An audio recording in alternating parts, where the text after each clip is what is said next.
बिस्मिल्लाहिर्रहमानिर्रहीम, अस्सलाम वालेकुम, good morning and welcome to morning at home.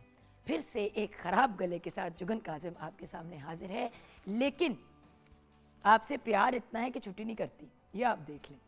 और आज वैसे भी जुम्मे का बाबरकत दिन है। आज का प्रोग्राम तो वैसे ही मेरे लिए एक्स्ट्रा स्पेशल होता है, क्योंकि आप लोगों को जुम्मा मुबारक भी कहना होता है और आपसे रिक्वेस्ट करनी होती है कि हमें भी आपने ज़रूर अपनी दुआओं में शामिल करना है। आज के दिन एक ऐसा लम्हा ज़रूर गुजरता है जब दिल से मांगी हुई दुआ ज़रूर कबूल होती है। सो व्यूअर्स, प्लीज़ हमें भी आज दुआओं में शामिल कीजिएगा। वैसे तो अगर हर रोज़ कर लें तो क्या ही बात है। अच्छा व्यूअर्स, आज मैंने आपसे बात करनी है हॉबीज़ की। अब हॉबीज़ क्या चीज़ है? देखिए व्यूअर्स, हॉबीज़ वो एक्टिविटीज़ हैं जो हम करते हैं अपने आप को बिज़ी रखने के लिए, एंटरटेन रखने के लिए, जो एक कंसिस्टेंट चीज़ होती है।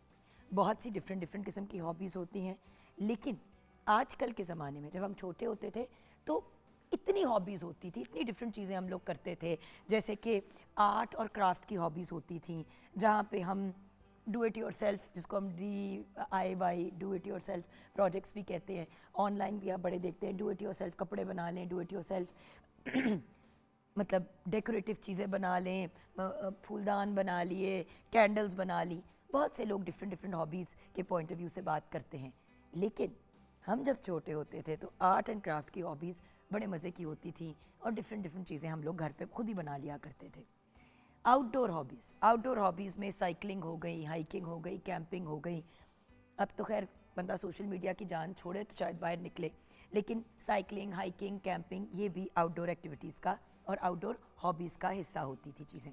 फिर कलेक्शन की हॉबीज़ होती थी, जिसमें विंटेज आइटम्स हो गए, खिलौने शिलौने हो गए, लोग शूज़ भी कलेक्ट करते हैं, कपड़े भी कलेक्ट करते हैं। हम छोटे होते थे तो पोस्ट कार्ड्स होते थे, कॉइन्स होते थे, सिक्के होते थे, स्टैम्प्स होते थे, तो ये चीज़ें भी कलेक्ट की जाती थी। दुनिया के डिफरेंट जगहों के स्टैम्प्स हो गए, मतलब लेटर्स वगैरह आते थे लोगों को, तो वो स्टैम्प काट के लोग अपने पास सेव कर लेते थे। फिर बड़े लोग ख़रीदते थे जब भी कहीं बाहर जाते थे कि हमारे पास स्टैम्प्स हो। Same thing with post cards and same thing with coins. Then sports and fitness की हॉबीज़, जैसे कि क्रिकेट फैंस होते हैं बहुत से लोग, फुटबॉल खेलते हैं, बैडमिंटन खेलते हैं, स्क्वॉश खेलते हैं। सो ये स्पोर्ट्स की हॉबीज़ के ज़ुमरे में आता था। देन म्यूज़िक की हॉबीज़, देखिए कुछ लोग गिटार बजाते हैं, कुछ सिंगिंग की तरफ जाते हैं, कोई पियानो बजाते हैं, कोई तबला बजाता है, कोई ड्रम्स बजाता है। सो म्यूज़िक की भी हॉबीज़ जो हैं वो बहुत से लोग अपनी ज़िंदगी में इनकॉर्पोरेट किया करते थे। बाहर के ममालिक में बाय द वे म्यूज़िक के ऊपर और स्पोर्ट्स पे बड़ा काम होता है। हमारे यहाँ अभी भी बस हम पढ़ाई पे स्कूलों में फ़ोकस करते हैं, ये नहीं रियलाइज़ करते कि ये जो दूसरी हॉबीज़ हैं ये कितनी बेनिफिशियल रहती हैं आपके जहन की नशोनुमा के लिए और आपकी जिस्मानी नशोनुमा के लिए भी। Reading and writing hobbies, again कुछ बुक रीडर्स होते थे और कुछ रीडर्स एंड राइटर्स होते थे और कुछ सिर्फ राइटर्स होते थे। कुछ लोग मैगज़ीन्स वगैरह में लिखा करते थे, अब तो जर्नलिस्ट्स अपने आप को बुलाते हैं ये सारे लोग। लेकिन एक वक्त होता था जब लोग डायरी लिखा करते थे या वटेवर, और वो हॉबी होती थी कि आप क्या करते हो जी, मैं अपनी जर्नल में लिखती हूँ, अपनी डायरी में लिखती हूँ, एंड उसके साथ साथ reading. Then cooking and baking hobbies, बहुत से ऐसे लोग हैं जो कुकिंग और बेकिंग सिर्फ घर के पॉइंट ऑफ व्यू से नहीं करते, बट प्रॉपर एक शौक़ होता है उनका, और हर वक्त नई रेसिपीज़ और नई चीज़ों को बना रहे होते हैं, इन्वेंट कर रहे होते हैं, कुकिंग कर रहे होते हैं, जिसको फ्यूजन भी लोग कहते हैं, फ्यूजन कुकिंग की तरफ भी जाते हैं। देन टेक रिलेटेड हॉबीज़, बहुत से लोग गेमिंग की तरफ, कोडिंग की तरफ, वीडियो एडिटिंग की तरफ। अच्छा, एक मकैनो भी आती है, टेक्नो भी आती है, जिस तरह लेगो की एक और फॉर्म होती है। सो बहुत से लोग डिवाइसेस की तरफ जाते हैं। मैं भी अपने लेवल की बड़ी एक टेक रिलेटेड हॉबी मेरी थी कि मैं उस ज़माने में बस VCR का एंड था, DVDs आ रही थी, VCRs को स्क्रू ड्राइवर से खोल के उनको साफ़ करना, सेट करना, कोई बिजली की चीज़ ऊँच नीच चुरी हुई है तो उसके साथ मैकेनिकी करना, जिसको बाय द वे बिल्कुल भी नहीं करना चाहिए, बट शौक़ था तो ऐसी फजूल हरकतें मैं करती थी। एक और बड़ी प्यारी hobby, photography and film making. आजकल बहुत से लोग, देखिए ये फ़ोन जहाँ पे हमें नुकसान पहुँचाता है वहाँ पे कुछ फ़ायदे भी देता है।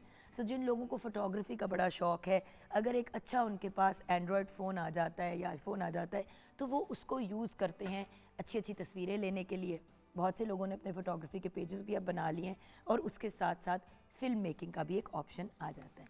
एंड देन एक बड़ी फेवरेट हॉबी हर किसी की, विच इज़ ट्रैवलिंग।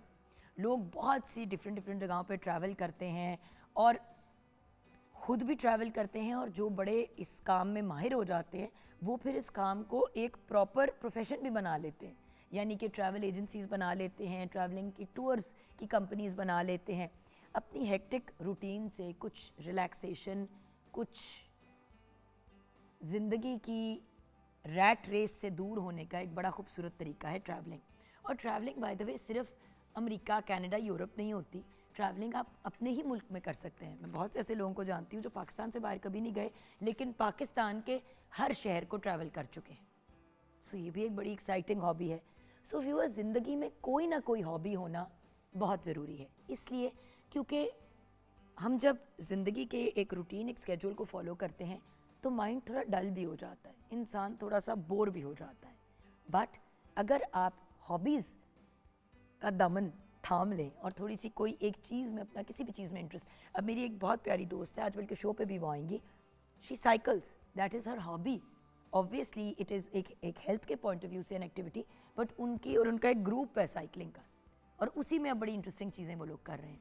मुझे फॉर एग्ज़ाम्पल लिखने का बहुत शौक़ है, I like to write. Then और मैं आर्टिकल्स भी एक ज़माने में, ऑपेड्स भी लिखा करती थी मैगज़ीन्स के लिए और अखबारों के लिए। देन अगर कुकिंग की बात करें तो बेकिंग का और जनरल कुकिंग का मुझे शौक़ है, इट्स अ पैशन। तो वो भी, music is another passion. So passion तो आपके बहुत से हो सकते हैं, और आप अगर उनमें से किसी एक या दो को अपनी हॉबीज़ बना लें तो ये आपके माइंड को भी रिफ़्रेश करता है और आपके सोल को भी। अगर आपने हमसे रब्ता करना है और अपनी किसी हॉबी को शेयर करना है तो 042992000648 पे कॉल कर सकते हैं। मॉर्निंग एट होम हमारा फेसबुक का पेज है। आइए बढ़ते हैं बहुत ही एक ब्रिलियंट प्रोडक्ट लाइन की तरफ। व्यूअर्स, आज मैंने आपसे बात करनी है प्योर ऑर्गेनिक्स पाकिस्तान की। ये एक बहुत ही अमेजिंग और वेल नोन ऑर्गेनिक ब्रांड है। आप अच्छी तरह जानते हैं व्यूअर्स कि मैं हर वक्त बात करती हूँ कि केमिकल प्रोडक्ट से हटें, paraben free, sulphate free products की तरफ जाएं, खालिस चीज़ों का इस्तेमाल करें। प्योर ऑर्गेनिक्स पाकिस्तान एक ऐसा ही ब्रांड है जो बहुत ही ब्रिलियंट प्रोडक्ट्स क्रिएट करता है, हर्ब से, जड़ी बूटियों से और तेल से। इसके इंग्रेडिएंट्स जो हैं वो साइंटिफिकली प्रूवन है। पिछले 2 सालों में प्योर ऑर्गेनिक्स ने अपने प्रोडक्ट्स 50,000 से ज़्यादा लोगों को पहुंचाए हैं, उनको सर्व किया है, और इनके रिव्यूज़ बहुत ही पॉजिटिव हैं। इनके प्रोडक्ट्स को इतना पसंद किया जाता है कि इनकी रिटर्निंग कस्टमर रेट 47% है। यानी कि आज अगर मैं और शेफ़ दोनों ऑर्डर करते हैं तो ये ऑलमोस्ट गारंटीड है कि हम दोनों में से एक फिर से ज़रूर ऑर्डर करेगा। यानी कि ऑलमोस्ट 50% इनका ये ज़मानत देता है कि इनके प्रोडक्ट्स इफ़ेक्टिव भी हैं और इनके प्रोडक्ट्स की अफादियत इतनी अच्छी है कि लोग बार बार इनको रीऑर्डर करते हैं। अगर प्योर ऑर्गेनिक्स के प्रोडक्ट्स की बात करें तो इनकी हेयर केयर किट भी है। देन इनके पास अक्सीर मैदा भी है, मैदा यानी कि आपके गट हेल्थ के लिए बहुत अच्छा है। प्योर स्माइल चारकोल भी है। देन एलोवेरा मॉइस्चराइज़र भी है, जॉइंट पेन रिलीफ भी है, और प्योर हनी भी है। अब अगर हम 1 बाय 1 प्रोडक्ट्स की तरफ आएँ, ये देखिए, ये इनकी लाइन है ऑफ हेयर में इनका जो प्योर हेयर ऑयल है, ये इंटेंसिव हेयर केयर का एक बहुत ही अमेजिंग सिस्टम है, और इसमें 15 से ज़्यादा नेचुरल हर्ब्स और 7 से ज़्यादा इसेंशियल ऑयल्स शामिल हैं। सो ये आपके हेयर फॉल को भी रोकता है और आपके बालों को रीग्रो करने में भी हेल्प करता है। फिर मैं आपसे बात करूंगी ये प्योर ऑर्गेनिक्स के ऑर्गेनिक हेयर शैम्पू की। देखिए, ये एक पूरा सिस्टम है जो आपके बालों को बड़ा बेहतरीन रिजल्ट देता है। तो जो हेयर शैम्पू है ये 100% नेचुरल प्रोडक्ट से क्रिएट किया गया है। आपके बालों को लंबा भी बनाता है, घना भी बनाता है, और जो आपके केमिकल बेस्ड शैम्पूज़ बालों को ड्राई कर देते हैं, डैमेज करते हैं, उससे बालों को बचाता है। Then hair spray, organic hair spray, ये आपके हेयर फॉल को भी रिड्यूस करता है, रूट्स को भी स्ट्रेंथन करता है और स्कैल्प को भी मॉइस्चराइज करता है। तो ये एक पूरा फॉर्मूला है जो आपको बहुत हेल्प आउट करता है। Then I want to talk about अक्सीर मैदा, which is this is absolutely an amazing product. ये बेसिकली आपके स्टमक और स्टमक से रिलेटेड मसाइल को हल करता है, आपके पेट में एसिडिटी को कम करता है, और उसके साथ साथ ये आपकी गट हेल्थ को बहुत ज़्यादा इम्प्रूव करता है। 100% ऑर्गेनिक हर्ब से तैयार करदा। अच्छा, then I also want to talk about जो शहद है। शहद तो आपको पता ही है व्यूअर्स के हमारी सेहत के लिए कितना एक बेहतरीन प्रोडक्ट है, और छोटी मक्खी का भी है और बड़ी मक्खी का भी हनी जो है अवेलेबल है। ये छांगा मांगा, मानसेरा और गिलगित बल्तिस्तान से मंगाया जाता है और आपकी सेहत के लिए बहुत ही अमेजिंग है। And then finally I want to talk about these products. ठीक है, एक तो हमारे पास है प्योर स्माइल चारकोल, ये टीथ वाइटनिंग पेस्ट है। आप जो बिला वजह जाते हैं केमिकल प्रोडक्ट्स की तरफ जो आपके दांतों को वाइटन तो कर देते हैं लेकिन उससे ज़्यादा आपके दांतों को डैमेज करते हैं। सो ये एक नेचुरल तरीका है अपने दांतों को वाइटन करने का। Then we have pure aloe vera gel, ये बहुत ही हाइड्रेटिंग प्रोडक्ट है, 95% एलोवेरा बेस है। ये आपकी स्किन को बहुत ज़्यादा स्पेशली जिनके स्किन ऑयली है या एक्नी बेस्ड है उनके लिए ये प्रोडक्ट बहुत अच्छा है। वैसे तो हर कोई यूज़ कर सकता है, aloe vera is a product that suits everybody. So ये and then this is an amazing product viewers, ये मैंने खुद भी बड़ी दफ़ा यूज़ किया। ये जॉइंट पेन के लिए है। आजकल तो इस मौसम में तो आपको पता है बहुत ही ज़्यादा जॉइंट्स की पेन होती है, गिट्टे गोडों में दर्द होती है। ये प्योर ऑर्गेनिक्स का जॉइंट पेन रिलीफ जो है ये आपको इंस्टेंट रिलीफ देता है। गिट्टे गोडों की जो दर्द नहीं होती, this is great for that. So viewers, my recommendation and और भी बहुत से सेटिस्फाइड कस्टमर्स की रिकमेंडेशन है कि प्योर ऑर्गेनिक्स के प्रोडक्ट्स को यूज़ करें। ये आपको बहुत ही बेहतरीन रिजल्ट्स देंगे और लिटरली व्यूअर्स आप हमें दुआएं देंगे कि क्या अमेजिंग प्रोडक्ट के बारे में हमने आपको बताया। अब बढ़ते हैं अपनी बहुत ही प्यारी और लाडो रानी शेफ़ कनीज़ फातिमा की तरफ। अस्सलाम वालेकुम प्यारी। वालेकुम अस्सलाम। जुम्मा मुबारक। खैर मुबारक, आपको भी जुम्मा मुबारक। मेरे लिए आज स्पेशली दुआ करनी है कि मेरा गला ठीक हो जाए। इंशाल्लाह इंशाल्लाह ज़रूर ठीक है। फॉग भी गले थ्रोट को इतना तंग कर रही है और स्मॉग भी ज़ोर लगा लगा के बात करना पड़ रहा है और 1.5 महीने से आप देख रहे हो मैं कितनी तकलीफ़ में हूँ। बिल्कुल ऐसे ही है। एनीवे खैर ये तो मसाइल चलते ही रहते हैं। ये मुझे बताओ जान कि आज हम बात करें हॉबीज़ की। आपकी हॉबीज़ क्या थी जब छुटकी सी थी और अब क्या है हॉबीज़? जब छोटी थी तब ये हॉबीज़ थी लाइक ड्राइंग वगैरह करना एंड ड्राइंग के अलावा ट्रैवलिंग भी तब भी पसंद थी, अब भी पसंद है। और दूसरा लाइक 6th क्लास से ही एक ये पैशन आ गया था लाइक कुकिंग वगैरह का। 6th क्लास से मैंने स्टार्ट कर दी थी कुकिंग, इस तरह से मैकरोनी वगैरह पास्ता शास्तास बनाना ये मेरा स्टार्टर था। तो बेसिकली ड्राइंग पेंटिंग वगैरह ये मेरी हॉबी रह चुकी हुई है बट अब नहीं है। बट जो अब हॉबीज़ हैं वो ज़्यादातर मेरी हॉबी एक ही है और वो है कुकिंग। यस। थोड़ा सा कुछ म्यूजिक म्यूजिक और चीज़ की तरफ भी आओ। इतना अच्छा बोलती हो, लिखना शुरू कर दो थोड़ा थोड़ा। देखो आप खुद एक you are not just a chef, you are also a host. Music भी है hobby obviously, music dramas films वगैरह वो भी ऑफ एंड ऑन सीन है, इतना नहीं है। बाकी म्यूज़िक वगैरह भी है। बाकी पीछे इतनी हॉबीज़ इसलिए नहीं रही क्योंकि स्टडीज़ भी थी, देन काम भी था, बहुत हेक्टिक शेड्यूल। अब हो गया है? अब हो रहा है। अच्छा ओके हो रहा चलो है। तो किचन में क्या बना रही है मेरी गुड़िया? किचन में आज बन रहा है चिकन मसाला राइस। मसाला कौन सा?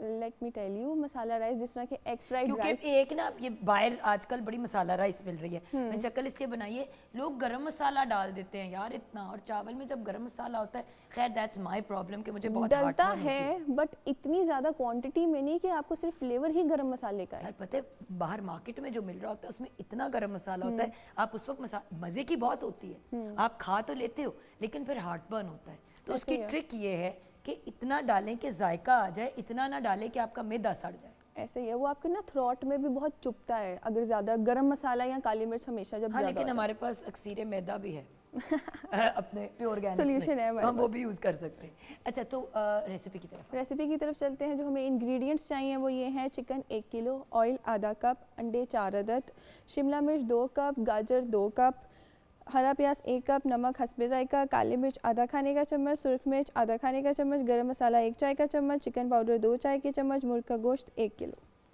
सो ये जो रेसिपी है बहुत इजी है। तो आपने सबसे पहले ये करना है, जो राइस हैं उनको सॉक करके रख देना है फॉर 15 to 20 मिनट्स। उसको सॉक करके आपने बॉयल कर लेना है।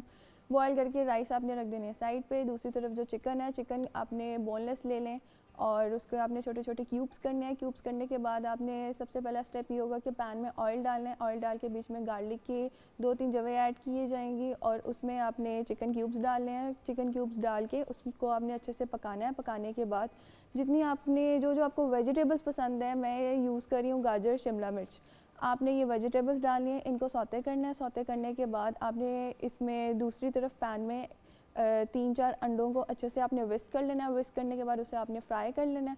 फ्राई जिस तरह हम ऑमलेट की तरह करते हैं, और उसको बिल्कुल क्रम्बल एग कर देना है। क्रम्बल एग करके उसके बाद आपने सारी वेजिटेबल्स वगैरह और जो क्रम्बल्ड एग होगा वो उसमें आपने ऐड कर देना है। स्पाइसेस जाएंगे, स्पाइसेस में नमक, काली मिर्च, ऑरिगेनो, गरम मसाला, लाल मिर्च, और जो गरम मसाला है उसकी ज़रा क्वांटिटी आपने बिल्कुल माइल्ड रखनी है, जिस तरह से आपको पसंद है, इट्स अप टू यू। और इसको अच्छे से आपने कुछ 4-5 मिनट पकाना है। पकाने के बाद एग भी डाल दिया और जो बॉयल्ड राइस है वो ऐड करने हैं। वो ऐड करने के बाद इसको हाई फ्लेम पे अच्छे से आपने जो राइस होंगे उनको पकाना है। पकाने के बाद इसमें आप लास्ट पे सॉसेस भी ऐड कर सकते हैं। ये आप पे है कि soya sauce, chilli sauce, vinegar वगैरह, अगर आपने टेस्ट को और एनहांस करना है। और इसको आप गार्निश कर दें स्प्रिंग अनियन के साथ and it's ready to eat. That's it. Thank you so much. Welcome. और यहाँ पे हमने एक बहुत ही प्यारी पर्सनालिटी को याद करना है, एक बेहतरीन फिल्म एंड टीवी आर्टिस्ट आज के दिन हमसे जुदा हुए। आज 17 जनवरी है, रशीद नाज साहब की आज डेथ एनिवर्सरी है। आप एक बेहतरीन, like I said, film and TV के आर्टिस्ट थे। पश्तो और उर्दू ज़बान में आपने फ़िल्मों में और ड्रामों में काम किया और हिंदको लैंग्वेज में भी डिफरेंट प्लेस किए। आपकी बेशुमार फिल्म और ड्रामों में कुछ फेमस ड्रामे हैं, एक था गाँव, नमूस, दश्त जैसे बेशुमार प्लेस शामिल हैं। इसके साथ साथ आपने बहुत सी अमेजिंग मूवीज़ में भी काम किया और अक्रॉस द बॉर्डर भी आपने कुछ प्रोजेक्ट्स पे काम किया। आपकी डेथ 17 जनवरी 2022 को हुई। आज हम रशीद नाज साहब को याद कर रहे हैं। दुआ है कि अल्लाह पाक आपके दर्जात को बुलंद फरमाए। ब्रेक में जाएंगे, ब्रेक के बाद वापस आएंगे और हम आपकी मुलाकात कराएंगे एक बहुत ही ब्रिलियंट यंग अचीवर से।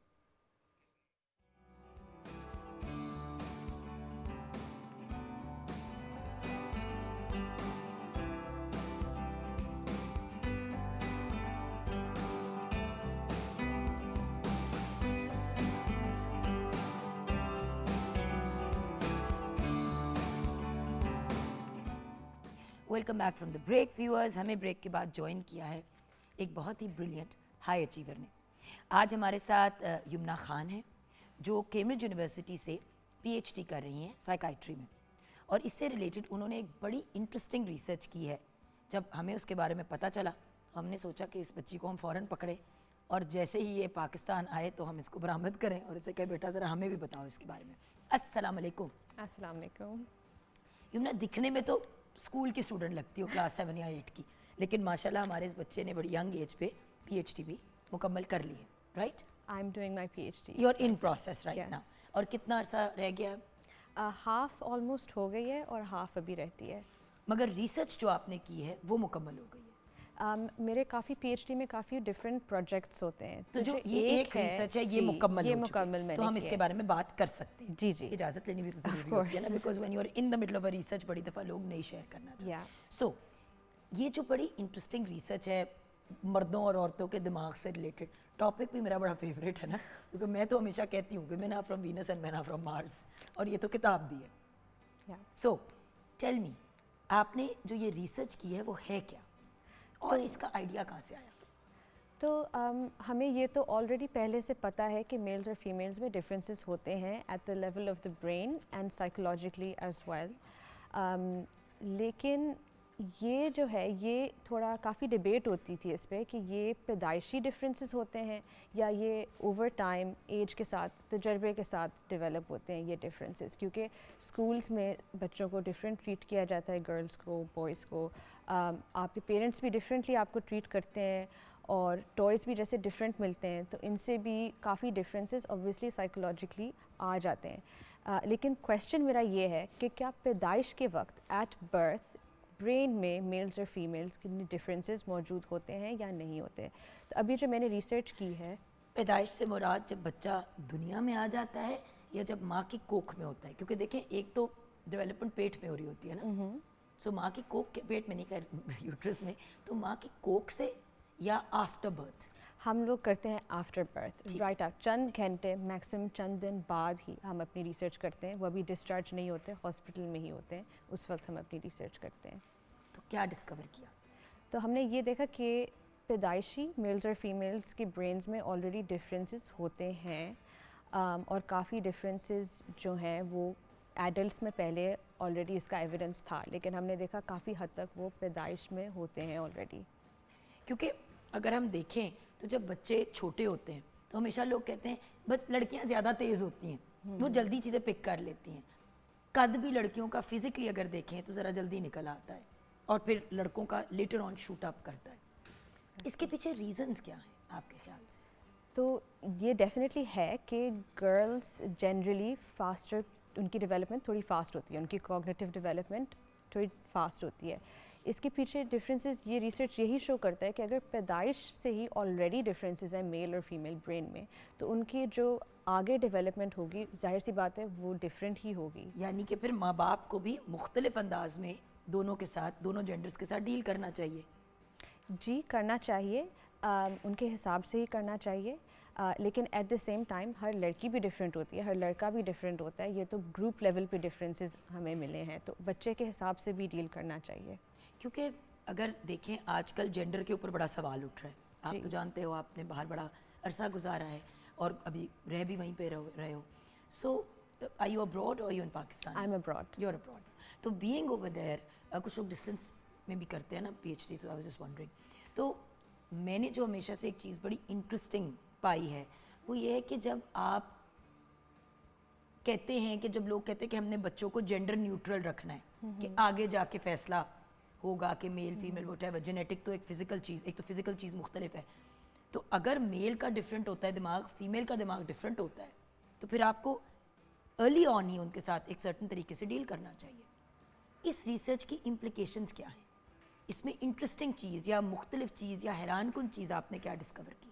पहले तो सेक्स और जेंडर दो डिफरेंट चीज़ें हैं। सेक्स आपका बायोलॉजिकल सेक्स होता है जो आपको पैदाइश पे असाइन किया जाता है। जेंडर, आजकल लोग कहते हैं कि जेंडर आपकी जेंडर आइडेंटिटी होती है, आप किस जेंडर के साथ आइडेंटिफाई करते हैं। मेरी रिसर्च सेक्स पर है, बायोलॉजिकल सेक्स क्या है एट बर्थ, मेरी रिसर्च उस पर है। और विद इन मेल्स और फीमेल्स हमारे जितने भी डिफरेंसेस हमने देखे हैं वो ग्रुप लेवल पर देखे हैं। अच्छा, और क्या ये नफ्सियाती फ़र्क है या जिस्मानी फ़र्क भी है? ये नफ्सियाती फ़र्क, तो मेरी रिसर्च, जिस्मानी फ़र्क तो है ही, वो तो हमें पता ही है।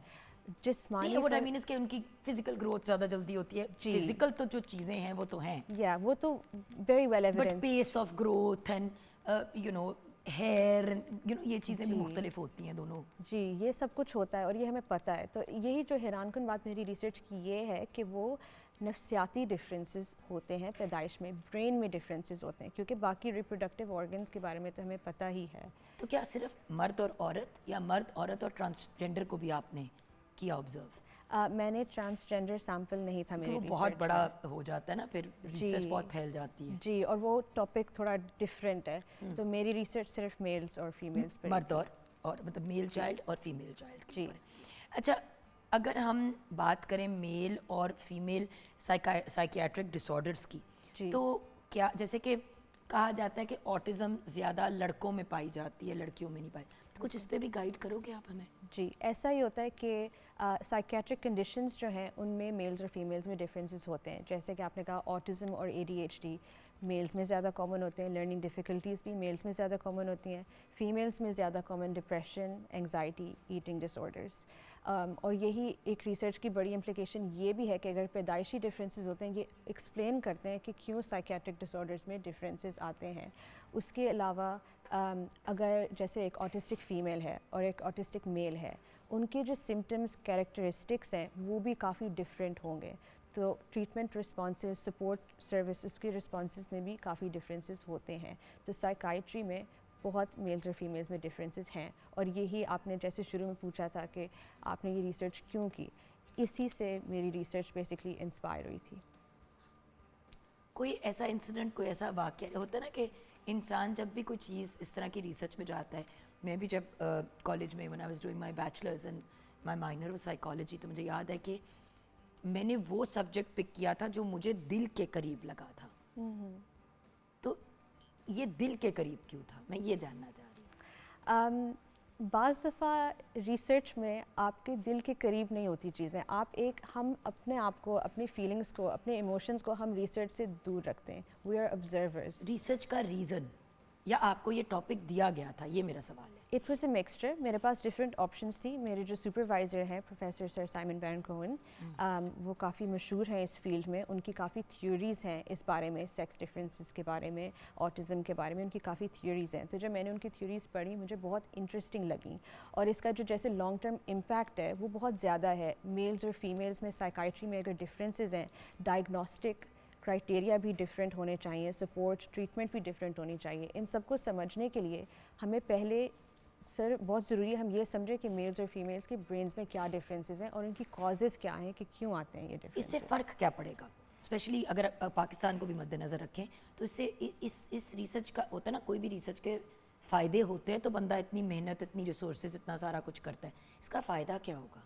तो आजकल जैसे डायग्नोसिस में मैंने आपको कहा कि डायग्नोस्टिक क्राइटेरिया आजकल लोग कह रहे हैं कि मेल्स और फीमेल्स के डिफरेंट होने चाहिए, क्योंकि अगर ये कंडीशंस डिफरेंटली प्रेजेंट कर रही हैं मेल्स और फीमेल्स में, और आप मेल्स का डायग्नोस्टिक क्राइटेरिया फीमेल्स पे अप्लाई कर रहे हैं, तो ऑब्वियसली डायग्नोसिस या तो मिस होगा या सही आपका डायग्नोसिस नहीं होगा। इसके लिए हम लोग आजकल डायग्नोस्टिक मार्कर्स ढूंढते हैं, और ब्रेन बेस्ड मार्कर्स, क्योंकि वो ऑब्जेक्टिव होते हैं, सब्जेक्टिव नहीं होते, ब्रेन बेस्ड मार्कर्स हम लोग ढूंढ रहे हैं। तो अगर हमें ये पता चले कि मेल्स और फीमेल्स की ब्रेन में डिफरेंसेस क्या हैं, अल्टीमेटली इसका यही फ़ायदा होगा कि शायद हमें डायग्नोस्टिक मार्कर्स मिल जाएंगे।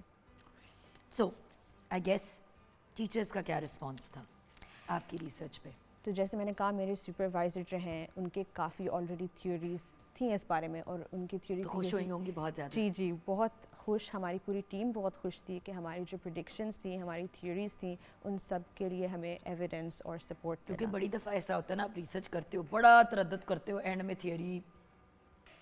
एक बात बताओ, अगर इसका ऑपोजिट होता, जैसे कि जो आप डिस्कवर करना चाह रहे थे वो ना आप कर पाते, तो क्या ये रिसर्च ज़ाया हो जाती या ये फिर भी एक वैलिड रिसर्च होती? बिल्कुल ज़ाया नहीं होती। No information is also information, null findings are also findings. तो इससे हमें ये पता चलता है कि बाकायदा अपने प्रोफेसर को रिपीट किया जाए। प्रोफेसर साहब अब यही कहती होंगे ना, हम यही कहते हैं कि अगर हमें नहीं डिफरेंसेस मिलते, फॉर एग्जांपल एट बर्थ, तो अच्छा है, बात क्लियर हो गई। या एग्जैक्टली, इसका मतलब पैदाइश में नहीं है डिफरेंसेस, तो ये भी इन इट सेल्फ ये बहुत इंफॉर्मेटिव है। तो इवन अगर थ्योरी के अगेंस्ट भी हमें कोई फाइंडिंग मिले, वो फिर भी बहुत इंफॉर्मेटिव होती है, और हम बहुत ओपन माइंड से उसको एक्सेप्ट करते हैं, और फॉलो अप रिसर्च भी हम उस पर करते हैं। तो मेरा बच्चा soon to be doctor Yumna Khan, ये बताओ इंशाल्लाह जल्द, अभी कितनी देर रह गई है? साल रह गया ना, 1.5 साल। 1.5 साल रह गया इंशाल्लाह। तो 1.5 साल बाद फिर डॉक्टर साहिबा बन के आना ना, ज़्यादा मज़ा आएगा। तो मुझे ये बताओ जान, फ्यूचर प्लान्स क्या हैं? ये तो चल ही रहा है, उसके जी। साथ what is the game plan? तो आई थिंक पाकिस्तान में काफ़ी साइकाइट्री के एरिया में, हेल्थ केयर सिस्टम में बहुत सारे गैप्स हैं, डायग्नोसिस भी बहुत मिस होते हैं, अवेयरनेस भी नहीं है, स्टिग्मा भी बहुत ज़्यादा है। तो मैं चाहती हूँ मैं पीएचडी करके मैं पाकिस्तान में कुछ चेंज लाऊँ, इसमें कुछ इम्प्रूवमेंट्स लाऊँ। वहाँ तो हम रिसर्च कर रहे हैं, लेकिन बहुत ज़रूरी है कि पाकिस्तान में भी रिसर्च हो, ताकि वो हमें ये नहीं पता कि जो वेस्ट में रिसर्च हो रही है वो पाकिस्तानी लोगों पे अप्लाई करती है या जैसे नहीं कि करती। आईक्यू टेस्ट जी। वो इतना स्क्यूड है वेस्ट और जी to the west and white people, not even like people of any other colour, कि वो एक बड़ी प्रॉब्लमेटिक चीज़ हो जाती है। और बड़ी देर बाद लोगों ने रियलाइज़ किया कि ये आईक्यू टेस्ट हर किसी का कर रहे होते हैं, ये एक्चुअली एक बड़े स्पेसिफिक ग्रुप के लिए अप्लाई करता है, एग्जैक्टली हम जैसों को नहीं करता। एग्जैक्टली ऐसा ही है। और डायग्नोस्टिक क्राइटेरिया भी हम यूज़ करते हैं जो साइकाइट्री के लिए, वो सारे वेस्ट के हिसाब से होते हैं, इधर के हिसाब से नहीं। तो बहुत ज़रूरी है कि हम पाकिस्तानी लोगों पे रिसर्च करें, हम अपने डायग्नोस्टिक क्राइटेरिया जो है वो पाकिस्तान के हिसाब से डेवलप करें, कल्चर के हिसाब से डेवलप करें। इसके लिए पाकिस्तान में रिसर्च बहुत ज़रूरी है। तो मेरी ख्वाहिश है कि मैं इधर भी रिसर्चर्स के साथ कोलैबोरेट करूँ और पाकिस्तानी लोगों पे भी रिसर्च करूँ, और इधर के जो सिस्टम्स हैं उनमें भी कंट्रीब्यूट करूँ, कुछ इम्प्रूवमेंट्स जो भी मैंने वहाँ से सीखा है वो मैं इधर भी लाऊँ। तो हमारे व्यूअर्स को क्या पैगाम देना चाहोगी as a brilliant young person who is a trail blazer and making a big difference, and हमारे मुल्क का नाम रोशन कर रही हो, तो क्या कहना चाहोगी हमारे व्यूअर्स को? मैं हमारे व्यूअर्स को यही कहना चाहती हूँ कि बहुत लैक ऑफ अवेयरनेस है हमारे कंट्री में, साइकोलॉजी के बारे में, साइकाइट्री के बारे में, मेंटल हेल्थ कंडीशंस के बारे में, और ये लैक ऑफ अवेयरनेस बहुत प्रॉब्लमेटिक है, क्योंकि इसकी वजह से डायग्नोसिस मिस होते हैं, लोग चेक करवाने नहीं लेकर जाते, और अगर डायग्नोसिस मिस हो रहे हैं तो जिन लोगों को सपोर्ट की ज़रूरत है उनको सपोर्ट नहीं मिलती। बाज़ ये जो हैं ऑटिज़म, ADHD, ये डिसेबिलिटीज़ नहीं हैं, ये डिफरेंसेस हैं, इनके एडवांटेजेस भी बहुत ज़्यादा हैं, तो इनको आप जैसे स्टिग्मा आप बिल्कुल भी ना करें। और ये चेंज जो हमारे हेल्थ केयर सिस्टम में जो चेंज आना है, ये आप लोगों के थ्रू ही आना है, आप व्यूअर्स के थ्रू ही आना है। तो प्लीज़ आप इन चीज़ों को समझें। आजकल फ़ोन पे, यूट्यूब पे सब कुछ होता है, तो प्लीज़ आप अपनी अवेयरनेस बढ़ाएं और स्टिग्मा कम करें, और इंशाल्लाह हमारे मुल्क में भी चेंजेस आएंगे फिर इंशाल्लाह। थैंक यू सो मच बेटा। Thank you. Absolute pleasure and best of luck with everything. Thank we you are so proud of you. Thank you. आज फिर व्यूअर्स हमने आपको एक ब्रिलियंट यंग अचीवर से मिलाया। हम रियलाइज़ नहीं करते कि हमारी ये जो यंग जनरेशन है ये कितने मेजर एफर्ट्स कर रही है अपने आप को कुछ बनाने के लिए और फिर बाय डिफ़ॉल्ट हमारे मुल्क का नाम रोशन करने के लिए। तो इन यंग लोगों की जर्नी को शुरू से देखते हुए ज़रा ज़्यादा मज़ा आता है। तो हम यंग अचीवर्स को भी बुलाते हैं। अगर आप में से भी कोई यंग अचीवर है या आप किसी को जानते हैं जो कोई बड़ा different, out of the box, interesting काम कर रहे हैं, तो हमारे साथ ज़रूर शेयर कीजिएगा। छोटी सी ब्रेक के बाद वापस आएंगे, आप हमारे साथ रहिएगा।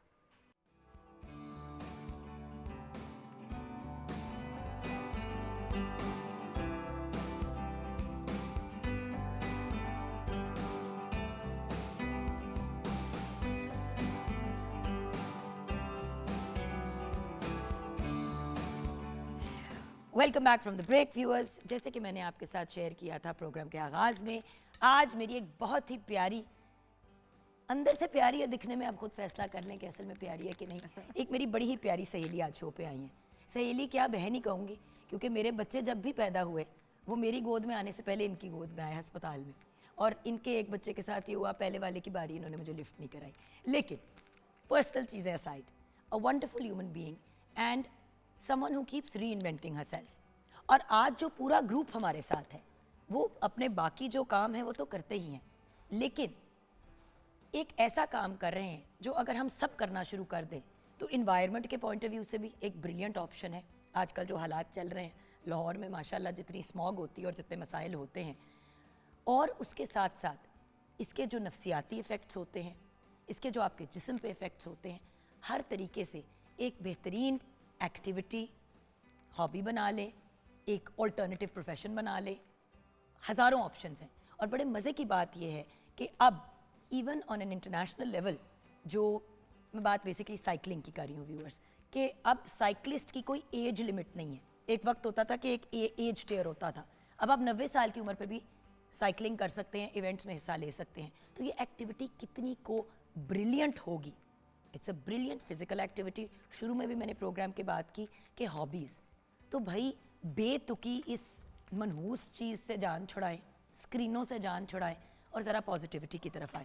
तो आइए मिलते हैं मेरी बेस्ट फ्रेंड से, मेरी बहुत ही प्यारी दोस्त से, जिनको बड़ी मुश्किल से मैंने घसीट के आज प्रोग्राम पे बुलाया। इन्होंने कहा बाकियों को बुला लो, मुझे ना बुलाना। मैंने कहा तुझे ही बुलाऊंगी आज। तो मेरी बहुत ही प्यारी दोस्त हैं, वैसे ये कराचीआइट जी, हमारे साथ ज़हरा जिलानी है। अस्सलाम वालेकुम। वालेकुम सलाम। Thank you for having us on the show Jugan. You are most welcome. Zahra, आज मुझसे बड़े प्यार से और तमीज़ से बात करनी पड़ेगी ना, कितना मज़ा आएगा। And happy birthday. Imagine how passionate 70 साल पुरानी birthday. Imagine how passionate I am for cycling. वो छोड़ के तुम्हारी बर्थडे में छोड़ के साइकिल पे ऐसा नहीं हुआ है, आज तक नहीं हुआ। Ever since we been friends, it's been almost 20 years माशाल्लाह। और बात ये है कि आज तक कभी बर्थडे नहीं इस लड़की ने मेरी मिस की। लेकिन ये अदील भाई का कमाल। एक्टिविटी की हम बात करेंगे और जिस इंसान को बाद में लथाड़ा जाएगा वो अभी मैं आपसे उनको मिलाती हूँ। लेकिन प्यार साथ में उनकी बड़ी प्यारी सी एक हमारी सहेली हैं। She is a brilliant person. Shazia Bhatti हमारे साथ हैं। अस्सलाम वालेकुम शाजिया। अस्सलाम वालेकुम Jugan, thank you for having us. You are most welcome, it's a pleasure having you on the program. अब मुलाकात करते हैं उस दुश्मन से जिसने मेरी दोस्त को मुझसे जुदा कर दिया।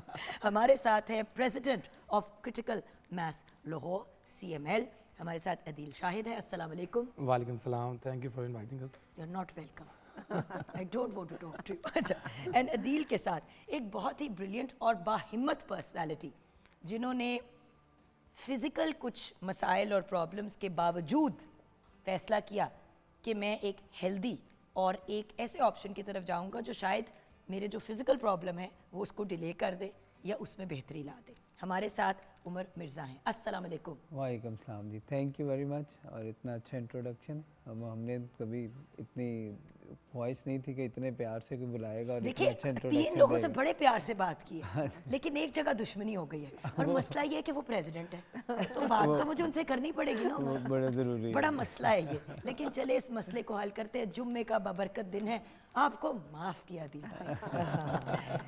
एक्चुअली हमें आपका शुक्रिया अदा करना चाहिए because you are the president of a brilliant group, a brilliant organisation जो एक्चुअली इंटरनेशनल लेवल पे है। बिल्कुल। तो पहले हमें CML के बारे में बताइए। जी CML 2009 में बना था, तो इनके फाउंडर मेंबर हैं राफिया आलम और ये हसन पाकिस्तान जैदी। में? जी पाकिस्तान में कोई 5-6 फ्रेंड्स ने आपस में मिलकर बनाया था। और मेरी जो एंट्री हुई थी 2017 पे हुई थी। जब मैं आया था तो कोई 15-20 मेंबर्स होते थे, साइकिलिंग करते थे। तो जब मैं आया तो मेरी ख्वाहिश थी कि इस ग्रुप को कैसे बड़ा किया जाए। तो मैंने इस ग्रुप को इस पे लेकर आए हम रेंटल बाईसाइकिल्स। मैंने कहा रेंटल बाईसाइकिल्स लेकर आएंगे, क्योंकि नया मेंबर जब आता है वो 50,000 की साइकिल नहीं खरीदेगा, वो रेंटल साइकिल 1,000 की लेगा। तो अब अल्हम्दुलिल्लाह हमारी एवरी राइड में 100-120 मेंबर्स होते हैं, जिसमें छोटे भी होते हैं, बड़े भी होते हैं, फीमेल्स भी होती हैं। नालायक भी होते हैं जो साइकिल पे चढ़ के हाथ तोड़ लेते हैं। जी जी। और पता है ये- व्यूअर्स को, मैं बता चुकी हूँ। हाँ जी, ये इस बिल्कुल एक- लड़की की वजह से मेरा हाथ टूटा है। और ये एक हेल्दी एक्टिविटी है। और हमारी जो राइड्स हैं एवरी संडे सुबह 7 बजे स्टार्ट होती है लिबर्टी से, और हम डिफरेंट एरियाज़ पे जाते हैं। लिबर्टी इन लाहौर। हाँ लिबर्टी जी, वहाँ से स्टार्ट करते हैं, वहीं साइकिल्स आपको प्रोवाइड करते हैं।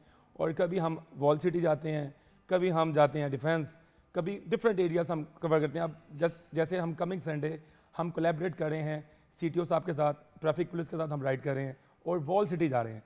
तो ये हमारा के अवाम जो एटलीस्ट जो लाहौर पंजाब साहिब के हैं वो इन्वॉल्व हो सकते हैं। जी जी। और हाँ, कैसे? एवरी हमारा इंस्टाग्राम में पेज है criticalmass.lahore के नाम पर, आप एक मैसेज करें criticalmass.lahore लाहौर, ठीक है, इंस्टाग्राम में। ठीक है। और ये हमारी जो एवरी संडे कोई भी मेंबर आके रजिस्टर करवाए अपना नाम, और आपको एक रेंटल साइकिल मिल जाती है विद हेलमेट, और हम फिर मिल के जाते हैं।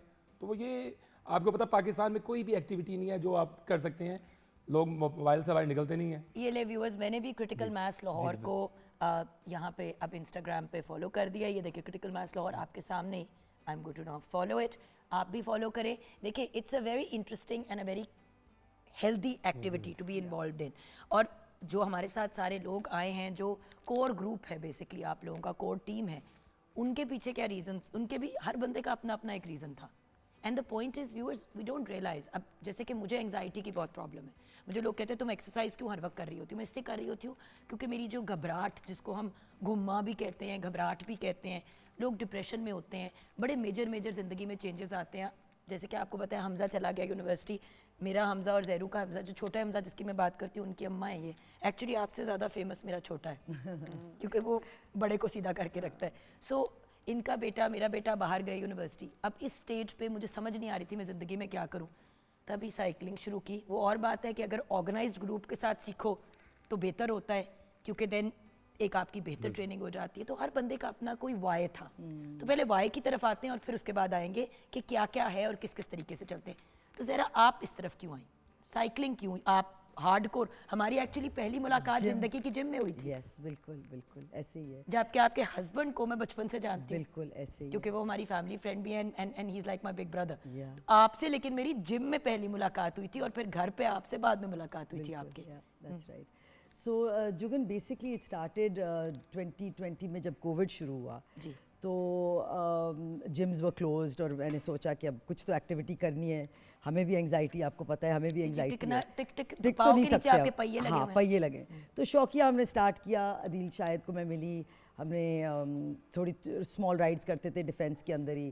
एंड फिर मुझे रियलाइज़ हुआ कि this is my passion, I really really enjoyed it. पहली बड़ी राइड हमने जो की थी उसके बाद वाज मुल्तान टू लाहौर, और इतने मज़े की राइड थी, so organized, girls and boys group, you know, भी इकट्ठे हमने किए। बट माउस, आपको पता, sorry I call her mouse, this is also another story. मुझे ये बताओ कि मीजान, आपकी इन्वॉल्वमेंट कैसे हुई?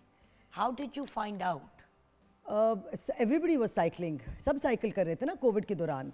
सो मैंने भी स्टार्ट कर लिया कि साइकिलिंग ग्रुप्स जब बनती थी थोड़ी थोड़ी फेज 8 में चले गए, ग्रुप्स बन रहे हैं बिकॉज एक्टिविटी तो करनी पहले थी आप डीएचए में ही कर रहे थे. डीएचए में. तो ऐसी हमजा ने भी आपके साथ 2-3 दफा किया. बिल्कुल, और उन्हें भी अदील भाई के साथ किया हुआ है. तो ऐसी जब एक्टिविटीज़ की तरफ आए तो देन आई डिस्कवर्ड अदील भाई और CML and that's how and it became a passion.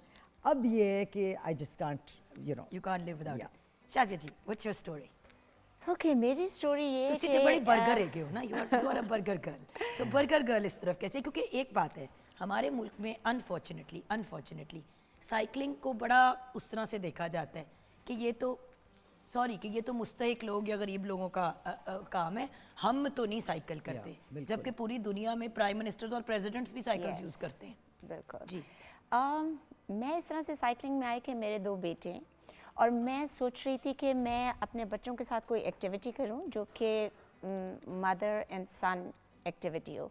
तो जब 2009 में ये बना तो मैं तब से अपने छोटे वाले बेटे के साथ साइकिल करती थी. राफ़े आलम जब इसको चला रहा था, और फिर बच्चा तो बड़ा हो गया, बच्चा तो बाहर चला गया, बच्चा उड़ गया. सो उसके बाद मेरी मुलाकात अदील शाहिद से हो गई और मैं दोबारा से साइकिलिंग में आ गई.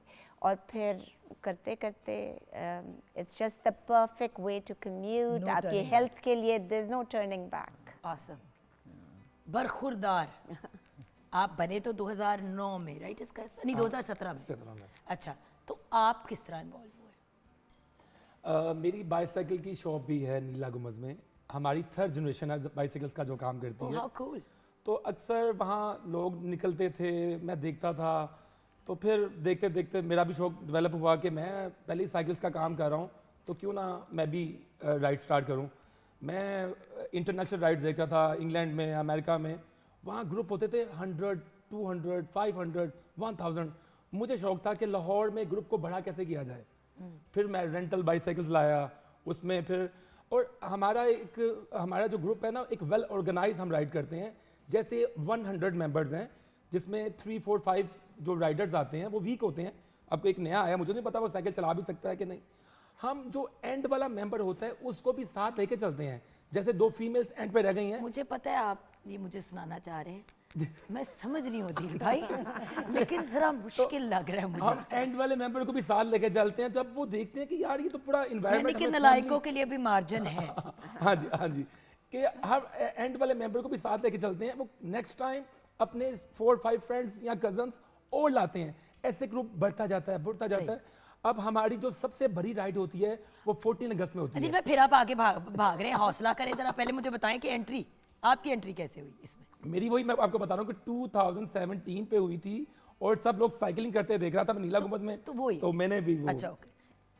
मतलब इस ग्रुप को टेक ओवर करने का, ये जो आपने हॉस्टाइल टेक ओवर किया है, इसका प्लान नहीं था. हाँ, नहीं था. ये बस हो गया. हो गया बस. अच्छा, व्हाट अबाउट यू उमर? आपकी कहानी बड़ी इंटरेस्टिंग है और बड़ी इंस्पायरिंग है. प्लीज़ ज़रा डिटेल में हमारे साथ शेयर करें.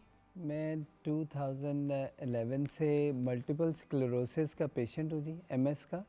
एवरीबॉडी नोज MS और मल्टीपल स्क्लेरोसिस का पेशेंट हूँ. और I used to live in Miami. तो वहाँ से हमारी साइकिल से दोस्ती थी और थोड़ा बहुत साइकिल चलाना और मल्टीपल स्क्लेरोसिस के साथ ज़िंदा रहना, एक्टिव रहना बड़ा ज़रूरी था. तो साइकिल से दोस्ती हो गई मल्टीपल स्क्लेरोसिस की वजह से और वो दोस्ती चलती गई. फिर मैं 2015 में पाकिस्तान मूव हो गया और उसके बाद से मैं ढूंढता रहता था. साइकिल में अपनी साथ लेके आया था तो मैं ढूंढता रहता था यार मैं अकेले बोर हो जाता हूँ और ज़रा इसके साथ भी और कोई साथ हो. MS के साथ इट्स इम्पोर्टेंट कि आप ग्रुप में ग्रुप एक्टिविटी में करें या एटलीस्ट बडी सिस्टम लेके चलें. जी. ऑब्वियसली देखिए, अल्लाह आपको ज़िंदगी दे, सेहत दे, आपको क्योंकि ये तो मैनेज करने वाली एक इलनेस है. जी. और ये तो रिसर्च ने भी प्रूव किया कि अगर आप एक्टिव रहते हैं तो ये बीमारी डिले हो जाती है.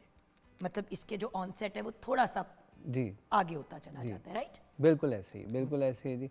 तो मैं ढूंढता रहा और फिर चलते चलते मैंने देखा कि ये यार बड़े अच्छे ग्रुप में सारे मूव अराउंड कर रहे हैं. तो मैं अदील भाई की शॉप पे चला गया.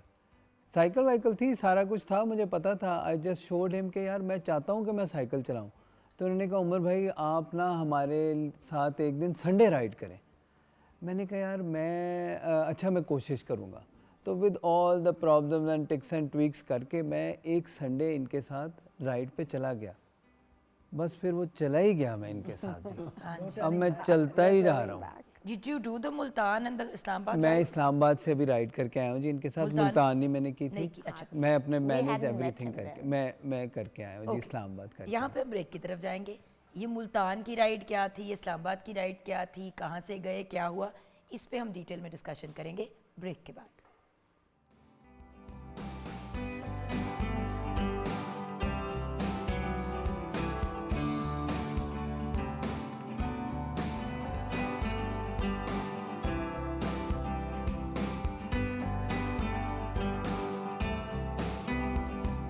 Welcome back from the break viewers. हमारे साथ हैं ज़हरा जिलानी, शाजिया भट्टी, अदील शाहिद जो क्रिटिकल मैथ्स लाहौर CML के प्रेसिडेंट हैं, एंड उमर मिर्ज़ा। भाई बड़ी ही प्यारी प्यारी और मीठी मीठी बातें हमने ब्रेक में की, तो हमने सोचा कि अब वापस अपनी इस गुफ्तगू की तरफ आ जाते हैं जो ज़रा सीरियस ही है। भाई ये क्या है मुल्तान टू लाहौर, तो कराची इस्लामाबाद टू लाहौर, वैसे कराची टू लाहौर भी बनता है, लेकिन ये है क्या कहानी सर?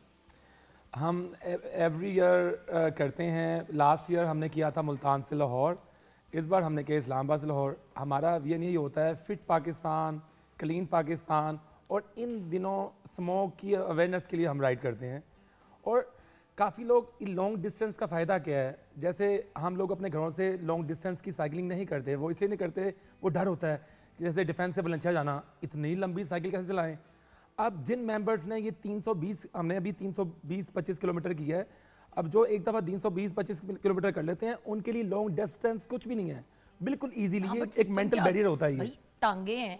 नहीं, अब अभी हमने लास्ट टाइम मतलब- ये हमने कल किया कोई 60 किलोमीटर, वो पता ही नहीं चला कि मुनाल से डिफेंस से हम गए हैं ठोकर से वापस, और हमें फील ही नहीं हुआ, कोई 5% फील नहीं हुआ कि हमने साइकिल चलाई है। वो यूज टू हो गए हम। अल्लाह आपको पूछेगा। लेकिन खैर, अच्छा, who went to Multan? Multan आप वो तो अच्छा, मैं और वो ज़हरा, एक्सपीरियंस कैसा हाँ, था? और अदील भी गया। बिकॉज देखिए गर्ल्स का पॉइंट ऑफ व्यू भी बड़ा इंपॉर्टेंट है। And you did Islamabad, right? मैं इस्लामाबाद अच्छा, तो I am going to come to Islamabad after Multan, because Multan last year हुआ था जी। मुल्तान टू लाहौर जुगन अगेन मैं ये फिर कहूँगी, यू नो, अदील शाहिद के साथ जब आप साइकिल करते हैं, एक ग्रुप में हम लोग चलते हैं, आपको फील ऐसे नहीं होता। हर 20 किलोमीटर के बाद, यू नो, हम ब्रेक लेते हैं, चरपाई पे लेटेंगे, डेट्स खाएंगे, डेट्स खाएंगे, डेट पे जाएंगे नहीं। नहीं, हाँ, डेट्स खाएंगे, वो गलत बात है। केले, यू नो, रिफ्यूल करके, and then you start again. Yes, stamina एक तरफ है, but it's the game is all mental. So Multan to Lahore Yes. Was lots of fun. Amazing. आपका एक्सपीरियंस कैसा था? मेरा एक्सपीरियंस फैंटास्टिक था। एक तो हमारे जो देखिए ग्रुप विद है, इन द सिटी चलाना एक मुख्तलिफ बात है। आपको पता है आप घर जाके अपने बेड में सुकून से सोएंगे, और ये तो नहीं है कि मुल्तान टू लाहौर आप एक ही दिन में आ गए। नहीं, हम लोग आए मुल्तान से साहिवाल, एंड साहिवाल में रात रुक के फिर अगले दिन हम लाहौर आ गए थे। और जैसे कि ज़हरा ने बताया है कि it's a mental thing. Once आप मेंटली सोच लेते कि ये हो रहा है तो फिजिकली फ़ौरन हो जाता है। Okay. So, आपने as being the president and organising everything क्या इश्यूज फेस किए लास्ट ईयर? क्योंकि फिर मैं आऊँगी कि इस साल में फिर क्या डिफरेंस आया? लास्ट ईयर हमने जो प्लान किया हुआ था, मुल्तान जो है, मुल्तान से लाहौर की बात कर रही हैं आप जी। तो उसमें काफ़ी चीज़ें ये आई थी कि हमने बीच में जो राइडर्स होते हैं काफ़ी स्लो भी होते हैं। हमने एक टाइम पे स्टार्ट करते हैं, एक टाइम पे ख़त्म करनी होती है, 5 बजे से पहले मगरिब होने से पहले कि अपने मुकाम में पहुंच जाएं। जब रात आती है तो आपको पता है GT रोड या मुल्तान रोड की ट्रैफिक इतनी हैवी होती है, ट्रक होते हैं, नज़र ही कुछ नहीं आता, कोई राइट जा रहा है, कोई लेफ़्ट जा रहा है। हम तो लेफ़्ट लेन पर चलाते हैं, लेकिन कुछ गाड़ियाँ ऐसे आती हैं वो कट मार कर, और फिर कुछ मुझे ये दुख होता है जो पेरेंट्स अपने बच्चों को जो 18 ईयर्स से नीचे बाइक्स पकड़ा देते हैं, वो जो मोटर बाइक पे होते हैं वो साइड मार के जाते हैं, छेड़ के जाते हैं। तो रिक्वेस्ट तो मैं यही कहूँगा कि ये जो बाइक्स वाले हैं वो तंग करते हैं सही। हमें, बीच में ये चीज़ें फेस हुई हैं हमें। इस्लामाबाद का एक्सपीरियंस कैसा था आपका उमर? अमेजिंग एक्सपीरियंस जी। मुश्किल नहीं हुई? बिकॉज ऑब्वियसली देखिए एक हल्की थोड़ी बहुत तो फिजिकल लिमिटेशन है ना। जी, MS के साथ जो थोड़ी कुछ सी। मसाइल आते हैं वो तो आते हाँ ही जी। आते हैं। टेम्परेचर एक तो बहुत अच्छा रहा, इस वजह से इतने ज़्यादा प्रॉब्लम्स मैनेजेबल हो गए। मैनेजमेंट बहुत अच्छी थी। हम वहाँ पहुँचे, अच्छा सा होटल था, हम वहाँ रुके और उसके बाद सुबह हमने फैसल मस्जिद से राइड स्टार्ट की। एज ए ग्रुप स्टार्ट करें तो आपकी वो एनर्जी लेवल ही डिफरेंट होता है। तो फिर वहाँ से हम सारे चलते चलते फिर हम जेलम में हमारा बड़ा अच्छा वेलकम हुआ जी।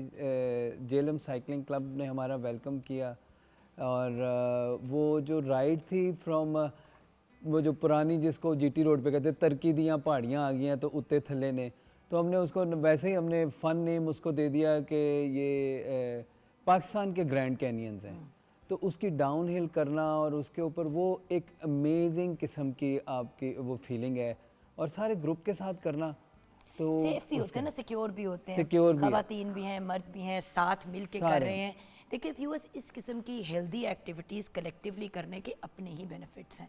एंड ये जो एक हमारे यहाँ जेंडर में बड़ा डिवाइड आ जाता है कि लड़कों के काम और लड़कियों के काम, जब हम इनको इस तरीके से एक हेल्दी पॉजिटिव डिसेंट तरीके से मेल्ड करते हैं तो बहुत से यंग लोगों के और इवन ओल्डर जनरेशन के नफसियाती प्रॉब्लम्स भी रिजॉल्व हो जाते हैं, बहुत सी सोचें बदल जाती हैं। This is a positive activity जो पूरी दुनिया में होती है। पूरी दुनिया से याद आया दिल भाई, लोग आपके पास बाहर के ममालिक से भी आते हैं जी। इसके बारे में बताइए। अभी रिसेंटली हमारे पाकिस्तान में जो सबसे खूबसूरत चीज़ है वो गिलगित एरिया है और उसको विजिट के लिए वो पाकिस्तान में हाय, आते मैंने हैं। तो सोचा आदिल भाई आप कहेंगे हमारे मुल्क में सबसे खूबसूरत चीज़ शुकुन कासिम है। अभी चीपी रिसेंटली मारनी ज़रूरी थी।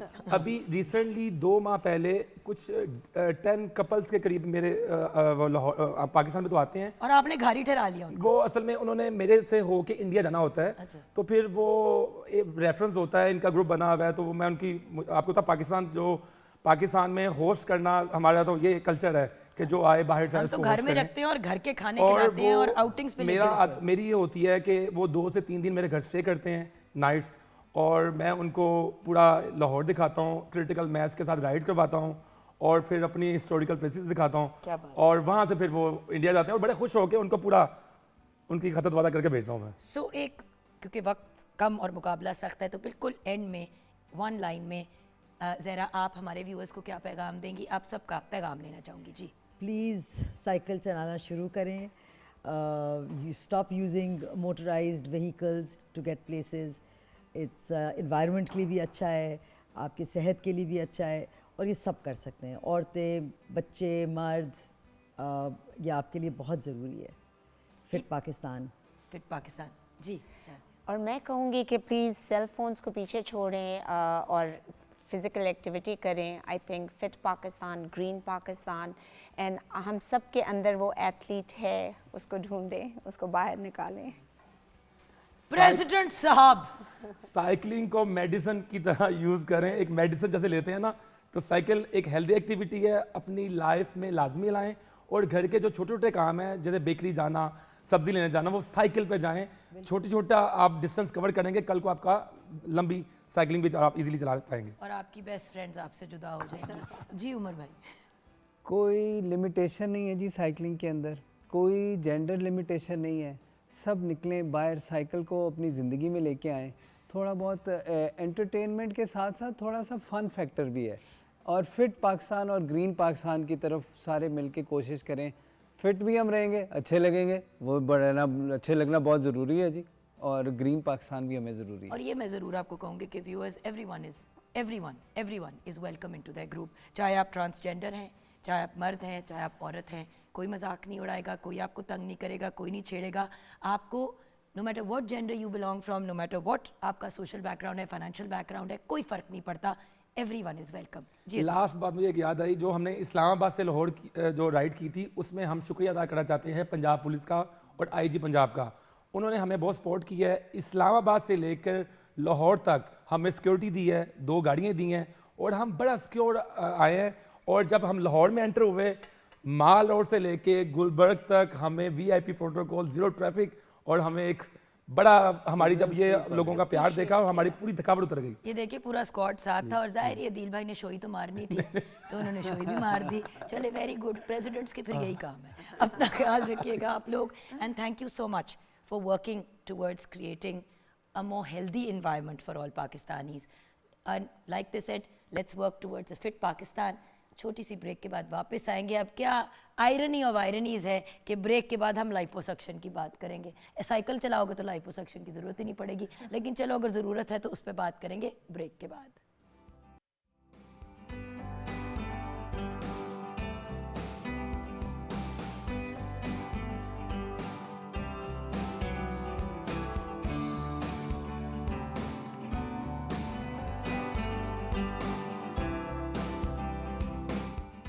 Welcome back from the break viewers. बहुत ही टैलेंटेड, बहुत ही ब्रिलियंट और शदीद इंसान दोस्त डॉक्टर आज हमारे साथ हैं। क्योंकि व्यूअर्स कुछ लोग होते हैं जिनको मैं, जैसे कि अभी ब्रेक से पहले मेरी वन ऑफ द 4 पीपल जो कल हमारे साथ थे of the cycling group, Zahra Jilani, मेरी बचपन की, बचपन की क्या 20 साल से हमारी दोस्ती है, हमारे बच्चे भी फ्रेंड्स हैं, हमारा एक बहुत क्लोज ताल्लुक़ है। कुछ दोस्त ऐसे बनते हैं जो सोशली नहीं बनते, वो काम की वजह से आपके बनते हैं। मुलाकात तो इनसे मेरी पहली हुई ऑन मॉर्निंग एट होम, लेकिन एक ऐसा खूबसूरत और करीब का ताल्लुक़ इनसे बना, not because she is a nice person, वो तो वो हैं ही, लेकिन जो इनका एटीट्यूड है, जो इनका रवैया है अपने पेशेंट्स की तरफ, मुकम्मल टाइम देना, अगले के इश्यूज़ को सुनना, एक एक चीज़ अगर फिज़िकली खुद नहीं करी तो खड़े हो के ऑब्ज़र्व करना। इनके साथ इनकी असिस्टेंट हमेशा होती है मिना। अब मिना अगर कुछ कर भी रही होती है, वो फुली ट्रेंड बच्ची है, शी इज़ क्वालिफाइड, लेकिन एक एक चीज़ को फिर भी ये खड़े होके देखती हैं। क्यों? क्योंकि मैं भी इनकी पेशेंट हूँ। मेरी जो छाइयों का इशू है, जो मेरा मलाजमा का इशू है, मैं इनके पास जा रही हूँ आजकल उसको ट्रीट कराने के लिए। And I can't tell you viewers, मैं तो चले मीडिया में काम करती हूँ, बंदा डर के मारे, खौफ के मारे करता है कि चलो अच्छे से चले, लेकिन जो रेगुलर पेशेंट्स, इवन जो लोग अफोर्ड नहीं करते, जिस मोहब्बत और प्यार से ये डॉक्टर उनके साथ डील करती है, आज इनके बारे में ये बात कहनी बहुत ज़रूरी थी। डॉक्टर अरीज जुल्फ़िकार बुखारी हमारे साथ है, consultant facial aesthetic and cosmetologist. अस्सलाम वालेकुम। वालेकुम अस्सलाम।